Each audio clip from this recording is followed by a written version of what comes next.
Az északi középhegység turistautakkal és vasútvonalakkal sűrűn hálózott vulkáni kúpja évről évre népszerű úti célja a turistáknak.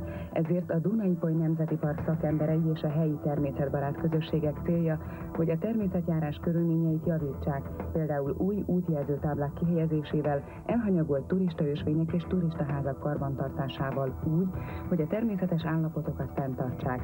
A 2 éve alakult Börzsöny akciócsoport tagjai úgy vélik, ha a turisták szervezett túraprogramok keretében ismerkednek a térség védett értékeivel, jobban ügyelnek a történeti, kulturális és környezeti kincsek megóvására.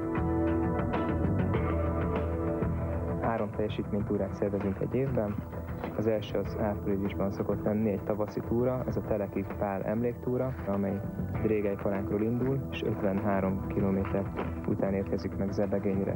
Az őszi túránk, ez a Börzsöny vándortúra, ez minden évben más útvonalon halad, és ennek az a célja tulajdonképpen, hogy a Börzsönyt megismertesse és megszerettesse minden több emberrel. Ezen kívül van egy extrém túránk, ez télen van decemberben, és ez a Börzsöny vulkántúra, amely a vulkánnak a peremén, az egykori Börzsöny vulkán peremén halad végig 43 kilométeren.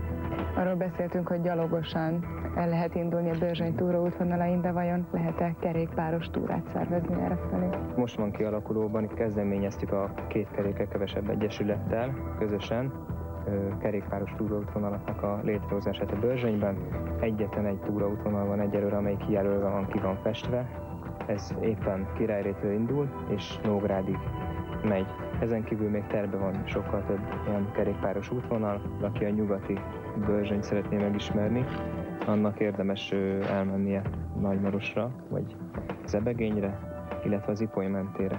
És az Ipoly mentén rengeteg olyan település van, ahonnan nagyon sokféle turistaút indul, például Nagybörzsönyről, vagy Perőcsényről, és innen lehet a Börzsönyi vulkánnak, a kalderájának a nyugati részét megismerni, ami egy nagyon szép gerincű útvonal.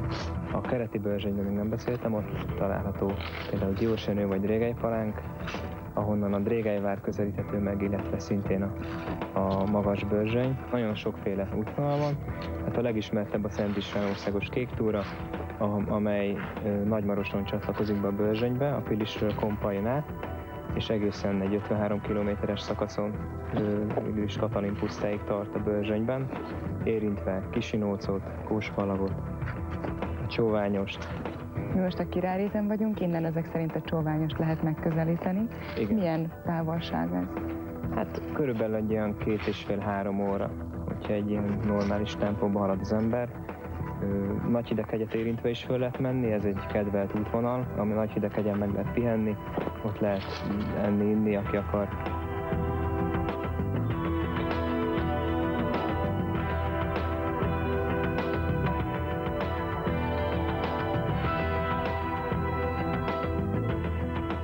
Nógrádi várból a Börzsöny teljes keleti oldalát lehet látni, a hirtelen égbe szökkenő hegyeket, a Kálmort, a Kőembert, tiszta időben jól látszanak a Pilis hegyei, és a Naszály meg szinte közvetlen szomszédságunkban terül el. Erről a helyről jól lehet látni az egész vulkáni egységet, amely ma már csak fele akkora, mint 15 millió évvel ezelőtti működése során. A naptúrás korában itt már egy vár állott, azt a szlávok építették, a magyarok helyreállították, és innen az a neve, hogy Novigrád új vár. Többször átépítették, és a mai formáját a 17. század elején nyert el. Egy villám csapott a toronyba, és fölrobbantott egy tárolt lőporkészlet, és ez maradt el, amit most látunk.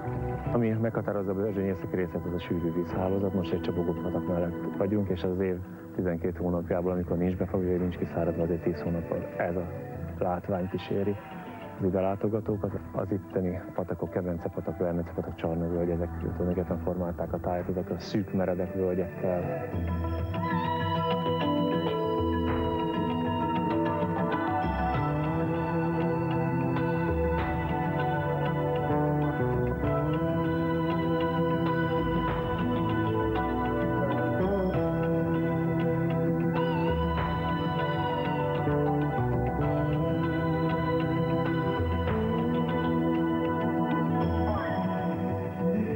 A Börzsöny legismertebb tájegysége a 864 méter magasra nyúló Nagyhideghegy, Magyarország legjobb hótartó térsége, nem csak a bakancsos turisták kedvelt úti célja, hanem a téli sportokat kedvelőké is, akiket a hó beköszöntével két felvonó szállít 800 méteren a 1,5 kilométer hosszú meredekebb és lankásabb lesiklópályák tetejére.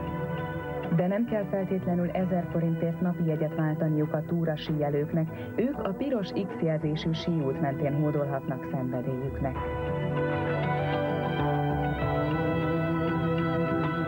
A Börzsöny túra útvonalai után ismerkedjünk most a Baróti-hegység turista ösvényeivel. Az Erdélyi Kárpát Egyesület Sepsiszentgyörgyi szervezete legutóbb Uzonka-fürdőre szervezett gerinctúrát. A hegygerincen nem megy át a vasút.